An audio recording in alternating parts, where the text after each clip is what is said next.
Chelsea will be busy in the coming days and hours as Christopher Nkunku heads for the exit door at Stamford Bridge. And could Kobbie Mainoo be leaving Manchester United? He asked to leave on loan. Speak to him right now. Dan, where do we stand with Kobbie Mainoo?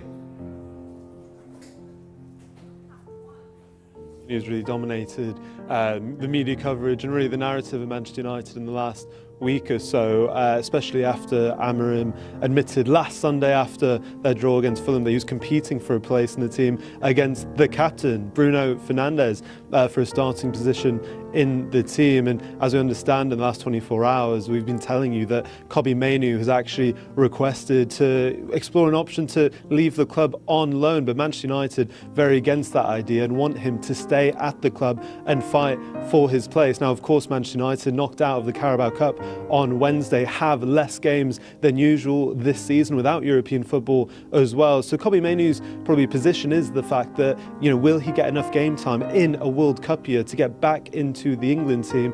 He maybe sees that unlikely. And I think this goes back to last season as well, and the back end of the season when, for example, Ruben Amorim was prioritising the Europa League and not the Premier League. He was saving his best team for that competition, quarter-finals, semi-finals against the likes of Athletic Bilbao, and that final against Tottenham. Kobbie Mainoo didn't start any of those games. He played 1 minute in the final. So I think this goes far back than just this season and not playing a single minute in the Premier League against the likes of Fulham and Arsenal. And I think that has really made Kobbie Mainoo rethink his position in this team. But Amorim did say on Wednesday before the game that he rates him much more highly than what we all think he does. So something to see in the next few days of this transfer window, if there is any more movement. But from Manchester United's perspective, they want him to stay and they want him to fight for his place.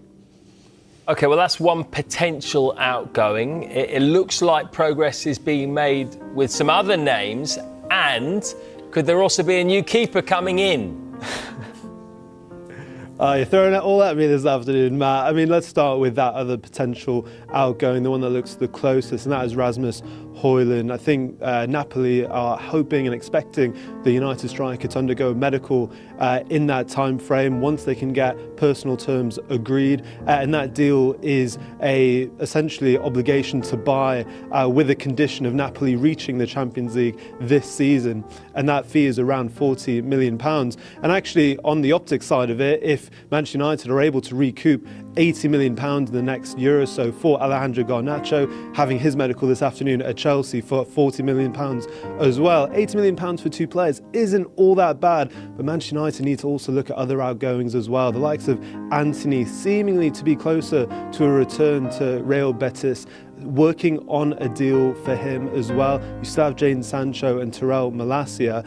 I think in terms of potential incomings, a lot of questions will be dominated this afternoon at this news conference, Matt, about the goalkeeping position as well. After Andre Onana's performance on Wednesday, we've been telling you United have been in talks with the Royal Antwerp keeper, San Lamons. I think this deal is one to look out for in the sense of he is also in talks with Galatasaray out in Turkey. And I think there is a strong possibility that United could end the window without a goalkeeper coming in. And that will leave Andre Onana, Altay Bayındır and Tom Heaton as the three goalkeepers till at least January, which I think Ruben Amorim again will get questioned on a lot this afternoon if that is the case and for the weeks coming up. And like I said, this news conference, Matt, I'll just end on a lot of questions after his comments on Wednesday about something needing to change, about the players talking with their performance on Wednesday, and we'll be asking Ruben Amorim to expand and clarify all of those comments when we hear from him on Sky Sports News from just after 1:30. Yeah, it's going to be a very interesting press conference, that. Thank you, Dan. Right, let's talk Chelsea, because it looks set to be a busy few days there. Let's start with Christopher Nkunku, because a deal has been agreed with AC Milan that could reach more than £36 million. He'll undergo a medical tomorrow. It sounds like the end of a spell at Chelsea, which didn't hit the heights that many expected. There was a lot of fanfare when he was signed. Yeah, signed for £52 million, 2023, signed a 6-year deal. But the thing with Chelsea and their transfer business is that they're not always going to work. They're so active in bringing players in and selling players that it's not always going to be a home run every single time. This, unfortunately for them, wasn't. They've lost a bit of money on him. Still, I think there's a quality player there, and AC Milan might well see that quality. Former PSG, had a great time at RB Leipzig. That was why Chelsea paid that money for him. Big reputation, scored a lot of goals, but it just doesn't always work out. So for Chelsea, they're quite ruthless in their transfer dealings in terms of, OK, it hasn't worked out, off you go, we move on. And that's what they've done with Christopher Nkunku. And that money coming in potentially could be contributed towards the money needed to bring Alejandro Garnacho in.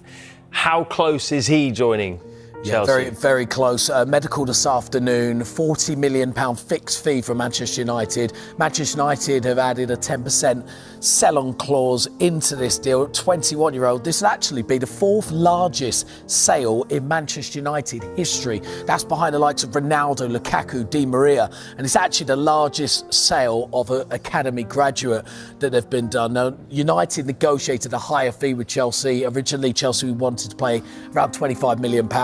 Got him for 40 million. I think there's a very good player in there. He just needs to be unearthed. But this is an area that Enzo Maresca felt in his side that they were short, that left wing position, and now they've finally got their man. Yeah. So he could be coming in, but it sounds like there could be more outgoings as well. A few players unwanted by Chelsea. Nicholas Jackson, he could leave. And there is a lot of interest in him, but does it sound more likely at the moment that if he does move, it won't be to a Premier League club? They're very possible. Look, Aston Villa are still remain interested. They seem like the interested party. We mentioned Newcastle United previously, but now they seem like they've got their striker situation almost sorted and they've moved away from any interest in Nicholas Jackson. Other links, Bayern Munich is one that isn't going away. They're exploring a deal, but they want a loan deal. Chelsea want a permanent transfer. I think the likely scenario will be a loan with an option or obligation, really, to buy at the end of the summer. I think it's a difficult one for Chelsea to get off their books. Again, it's a player, I think he's got like 7-8 years left on his contract. He's got a massive contract at Chelsea, as is the situation with a lot of players joining Chelsea. They have these big contracts, so when it doesn't work out, it can become tricky, it can become complicated. But Enzo Maresca has made it really clear. João Pedro, Liam Delap, they're my strikers, they're my forwards. Unfortunately, Nicholas Jackson, you're going to have to look for a future elsewhere. But this affects Tyreek George potentially as well. Could he be leaving? Yeah, Tyreek George, what we understand, and actually again, Enzo Maresca mentioned this to me in a press conference last week, and he mentioned the left wing side, they've got Jamie Gittins, he mentioned Ty George, but he said, I'm not certain that that's enough depth or quality in that area of the pitch. Well, Ty George, we understand AS Roma have made an offer to sign the Chelsea forward. He's got a number of options from other Premier League clubs. Bayern Munich also exploring a potential loan deal, but Chelsea again, with Ty George, they're saying, yep, you're not in our plans. A permanent deal is what we prefer right now. So again, that's one that I think is going to move and will be concluded between now and the close of the window. All right, thank you. Man United's next big move. Why Sam Lamons could be the keeper to save the Red Devils. The football world is on edge and Manchester United fans are holding their breath. The rumour mill is swirling with electrifying news. Royal Antwerp's sensational young goalkeeper Sam Lamons is on United's radar.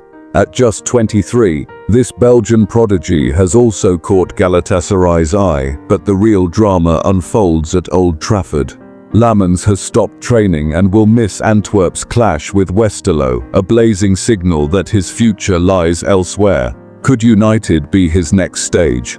With Andre Onana's shaky performances sparking endless debate, fans are desperate for a hero between the posts. Onana's high-profile errors have left hearts racing for the wrong reasons, and the question burns, could Lamons be the fearless shot-stopper to restore United's glory? His raw talent and composure under pressure have scouts buzzing, but is the young Belgian ready to shoulder the weight of United's storied legacy? As Turkey's transfer window lingers until September 12th, Galatasaray might swoop, but United's hesitation could cost them. Erik ten Hag faces a heart-pounding decision: stick with Onana or gamble on Lamons' untapped potential. Antwerp's already bracing for life without their star. His departure feels inevitable. United fans, this is your moment. Is Lamens the answer to your prayers or just another risky dream? Drop your thoughts below. This transfer saga is about to explode. Will United seize this chance to rewrite their future? Don't miss out.